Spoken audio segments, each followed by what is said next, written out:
आज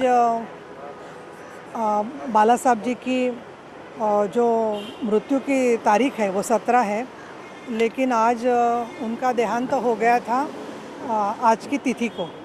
और एक साल साहब को जाने के बाद में अभी तक कई लोग और मैं खुद भी ये कहूँगी कि सदमे से बाहर नहीं आए हैं, लेकिन अपना कर्तव्य जो है वो कर्तव्य ज़रूर निभाना चाहिए। और इसीलिए यहाँ पे शिवसेना और भाजपा और आरपीआई की सरकार लाने का जो सपना बाला साहब जी ठाकरे का था वो पूरा करने के लिए शिवसेना के पक्ष प्रमुख उद्धव जी ठाकरे पूरी कोशिश कर रहे हैं और हज़ारों लोग उसमें साथ दे रहे हैं।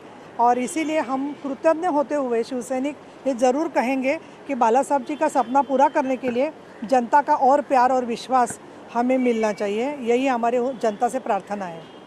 उसके लिए सुभाष जी देसाई है, शिवसेना के सचिव है, उनसे आप जानकारी कर सकते हैं। सचिन जी तेंदुलकर आज रिटायर हो रहे हैं, लेकिन उन्होंने महाराष्ट्र का और पूरे हिंदुस्तान का बहुत सम्मान बढ़ाया है और उन्होंने अपने माँ को जो पूरा अपना एक सम्मान और प्रतिष्ठा और अपना सब कार्य अर्पण करने की जो उन्होंने कदम उठाए, मुझे लगता है कि ये बहुत ही एक अलग सी बात है।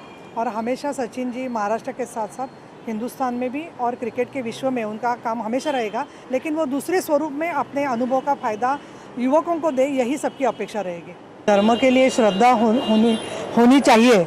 और जहाँ तक आपको पता है कि शिवसेना के भी प्रोग्राम जब रहते हैं, जैसे कि शिवतीर्थ में शिवसेना की रैली हुई, तब भी मुंबई उच्च न्यायालय जो भी आदेश देता है उसका पालन करना हर किसी का कर्तव्य रहता है, हर संगठन का कर्तव्य रहता है।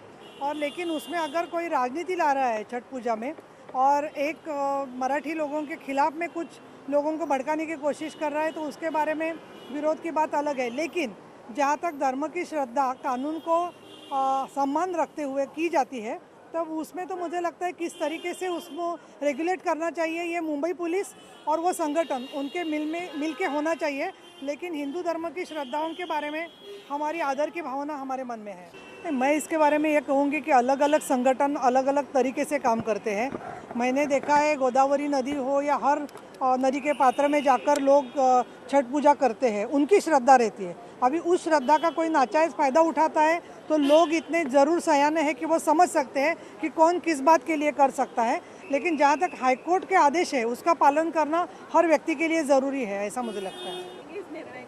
मैं ये कहूँगी कि जहाँ तक मुंबई महानगर पालिका सवाल है, तो लोगों के लिए जो भी अपनी जिम्मेदारी पूरी करनी है वो करने के लिए मुंबई महानगर पालिका हमेशा लोगों को सहयोग देती है, ज़्यादा कोशिश करती है। लेकिन उसमें राजनीति को लाना मुझे तो ठीक नहीं लगता है। लेकिन मुंबई के हमारे महापौर और बाकी लोग इस नियम के बारे में और कुछ ज़रूर बता सकते हैं। मैं महिला अधिकार के बारे में काम जरूर करती हूँ, शिवसेना की विधायक हूँ, लेकिन महिलाओं ने किए हुए किसी भी गुनाह का मैं समर्थन नहीं करूँगी। लेकिन जैसे कि नागपुर में हुआ कि वो जो गुंडे थे उनके बारे में पुलिस ठीक तरीके से कदम नहीं उठा रहे थे और इसलिए महिलाओं ने अपने हाथ में कानून लिया। इस तरीके से प्रतिक्रिया के माध्यम से अगर महिला गुनाह करती है तो उसको 0 नंबर देकर वो गुनाह पीछे लेने चाहिए, जैसे कि नांदेड़ में ज्ञानेश्वरी फड़तरे के केस में किया गया। लेकिन किस तरीके के गुनाह है ये देखना है।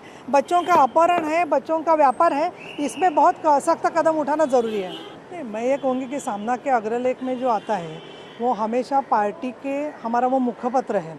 और इसीलिए पहले बाला साहब जी ठाकरे, अभी उद्धव जी ठाकरे, उनके विचारों को सामने रखते हुए क्राई की जाती है। कांग्रेस की जो भूमिका है वो हमेशा इस तरीके की दोहरी नीति रही है, ये सबको पता है।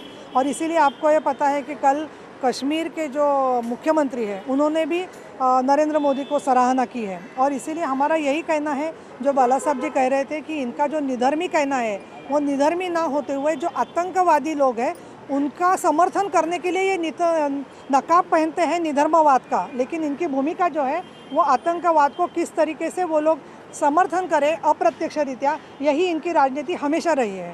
नहीं, भाजपा के बारे में जो उन्होंने कहा है उसके बारे में और स्पष्टीकरण आपको पार्टी के मुखपत्र से मतलब आपका जान सकते हो।